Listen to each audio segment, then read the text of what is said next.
आपण पाहत आहात भारतीय जनमत, आपला चॅनल।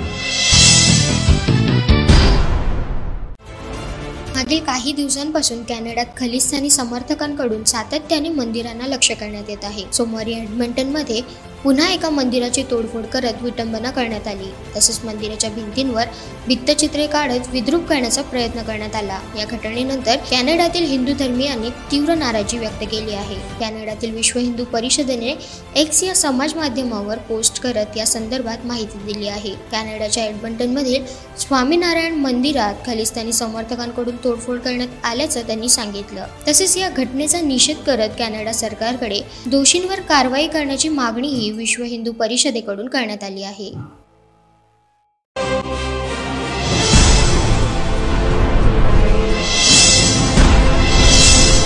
आपण पाहत आहात भारतीय जनमत, आपला चॅनल।